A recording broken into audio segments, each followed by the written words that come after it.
The game is finished. Do you yield? I'd rather perish. And what's your verdict?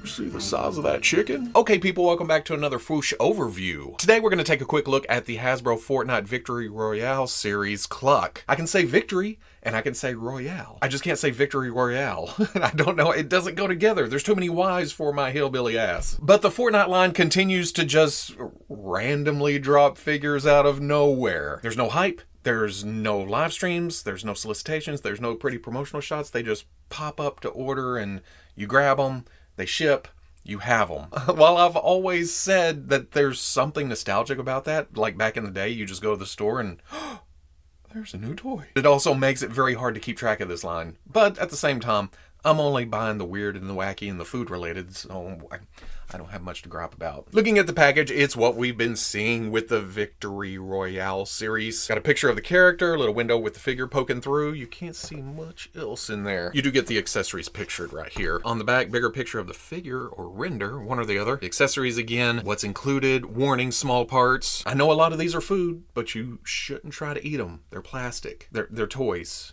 They're not food. On the other side, there's the graphic wrapping around from the front. On top, Fortnite Victory Royale Series. On the bottom, legalese barcode. Let's get this open so I can quit saying Victory Roy. Yeah, okay, I annoyed myself. This is one of the first series from Hasbro that I started getting these. And with the move to windowless boxes, this is gonna become a more regular sight. Rip open the tissue paper, and there's an accessory. Oh, there's the rest of them wrapped up in there and there. The figure's kind of locked in. Still plastic ties.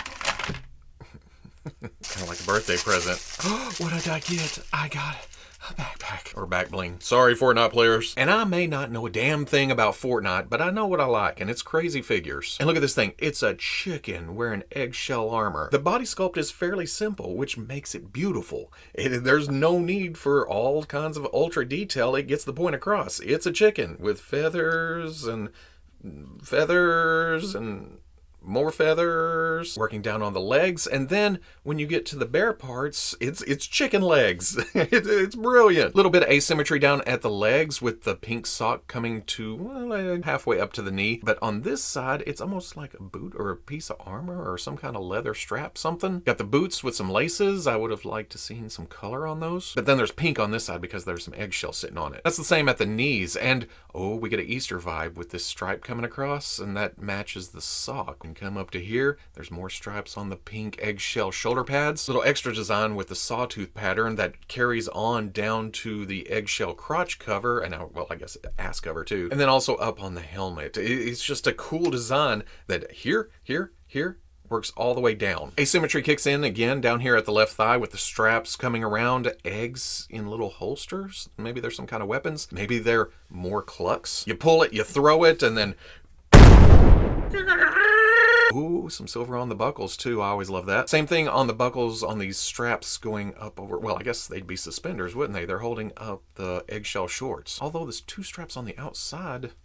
Are they doing anything? Oh, they're supposed to go around the arm. It's even sculpted. Well, maybe not. It just kind of ends there. Is it supposed to be painted all the way around? It does its job, though. And then there's brown hanging down from the straps of the helmet. Some black for the eyes, orange for the beak that matches the arms. See, that's what I'm talking about. It's just a neat design because everything ties into itself. Because the brown gloves also match the boots with some leather detail on them. Oh, and I just noticed that there's some cracks in the armor in places, like going right through there, and, well, it's got a rough edge anyway, but it looks like, well, eggshell. See how it's cracking up into the helmet? Oh yeah, that's cool. It's something that I didn't notice right off the bat, but the more I look, see how the shells aren't the same shape? They're just random. Well, it's going to be the same figure to figure, but it's random as they lay here. The dog tags are, well, yeah, they gotta be dog tags, right? It's a separate piece cast in silver. It's just kind of around the neck, but because of how this is designed, it's not going to fly around. It's going to essentially stay on the front. And I talked about the jaggedness of the shell. You go to the feathers and there's randomness there too, like this hanging down over the articulation. These feathers jutting out at the hips, adding something to the silhouette, but they don't get in the way of articulation. In fact, look at this. This is probably one of the best hip outs that I've reviewed this year. But I will say, because of the design, it's very top heavy, and look how thin these legs are. You go to stand and, well, okay, I already had it ready to stand. I was messing with the articulation a minute ago. But you get into poses and you start messing around with it, and it's gonna, I'm telling you guys, I swear, it is top heavy. It is a little bit difficult to get into a standing position. If you have this figure, you know what I'm talking about. Quit embarrassing me on camera. I was afraid the shoulders were going to be hindered a bit, but they went the Star Wars route. Well, I guess Marvel, is Marvel doing it now? Either way, it's a Hasbro thing where they take a soft plastic shoulder pad like this, put a ring on it, and sandwich it between the shoulder and the torso. So it kind of floats by itself and doesn't get in the way of anything. Speaking of articulation, very nicely hidden, slightly hindered, but better than I thought it would be. There is a ball joint maybe up at the top. Gets side to side. Well, okay, maybe some forward and back, but all the heavy lifting is on this next layer of neck. There shifts back and can look up. Not so much forward because of all this hanging down feathers right there, but it goes slightly forward. And then that turns a bit too. Pin coming out to the shoulder allows for the arm to go all the way around. Hinge outside of that comes up. There's a swivel above the elbow, which itself is a single joint that goes up to, well, past 90. The sculpt is thin from elbow to wrist though, so if you're out here bending it, you're going to get some flex in the middle. Swivel at the wrist, and then the right hand trigger finger is hinged up and down. Very nice. The left hand trigger finger is hinged in and out. Mid-torso, maybe a dumbbell, maybe a ball joint. It floats somehow, but you can get some rotations. Little back, little forward, tilt, tilt. Then there's a ball at the waist that gives you a little more oomph.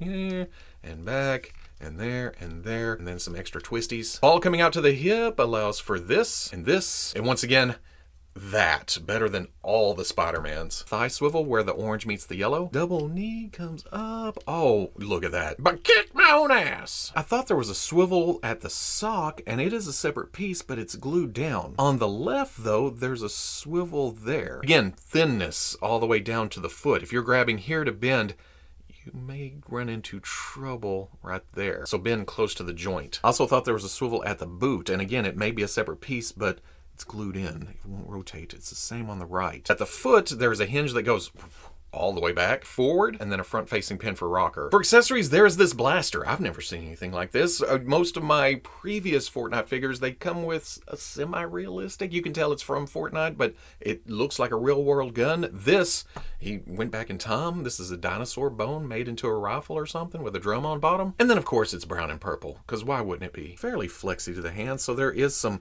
well, a lot of twist. Ah, there we go. Okay, that rifle is wide as hell. There is no way this hand is going to flex open enough to grab the bottom of it. I think it'd be better off with a pistol. That's just huge. Thankfully, there's some melee weapons just to wail away on enemies. There's a happy drumstick and sad drumstick. Ha ha! Bone is smaller than the hand, so it's loose in the grip. You got to kind of push the meat part down in there. You know, get a good grip on the beefy part.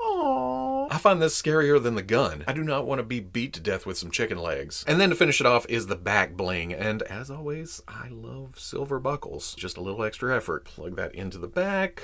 Oh, that looks great. Okay, after messing around with it and going through all the articulation and everything, oh, well, of course, now it's standing. But it's not only the thinness, it's also the spots where it's glued together. It gives some flex to it. You have to be very, very tender with it, I guess, for lack of a better word. Chicken tender. Cluck stands at a whopping 6.5 inches, which seemed more intimidating when I said it out loud, but it's pretty on par with Man Cave and Beef Boss. And hell, half of Beef Boss's height is in the hamburger head. Say that to my face, motherfucker! But if you're wanting to work Cluck into any of your other 1/12 displays, and why wouldn't you? Here it is next to the Hasbro Star Wars Black Series version 1 Stormtrooper and the Hasbro Marvel Legends comic book Black Panther. See, it looks intimidating next to regular size figures. Oh, Cluck would give the Metacom, Mafex, DC Hush, Batman, and Superman a run for their money too. This one looks like trouble. Frying to save the day. And it's not bad with the Super 7 Teenage Mutant Ninja Turtles Ultimates either. Did you fall in mutagen too?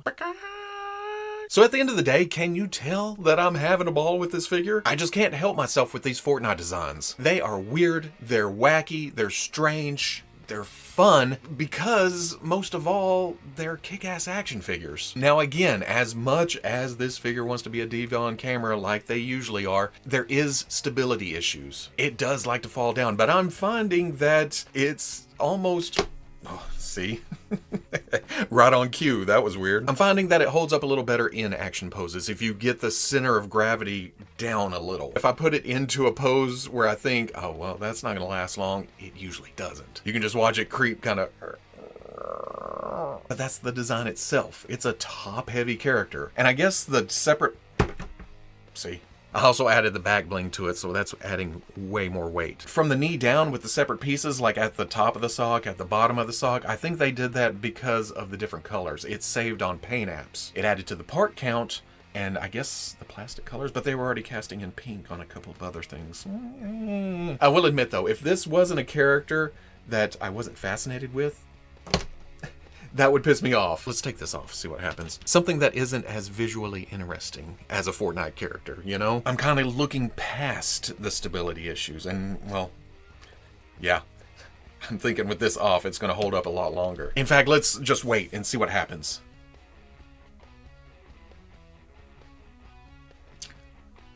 We got better things to do, right? If you enjoyed the overview, comment, like, subscribe. Much love to the plus. If you're interested in seeing videos early or in a position to help out the channel, patreon.com. But wherever you may be watching this, I'll always catch you on the Fwoosh. And yeah, it's kind of weird living with the flaws just because I like the look of the character, or well, the figure itself. But it's all give and take, and you guys know me, I'm a pretty positive person. And maybe I'm having a good night. Maybe I'm in a good mood right now. It doesn't matter. At this exact moment, I'm like, I can live with a little extra time to put it into a pose to get it stable. And how long will it last? I don't know, but son of a bitch!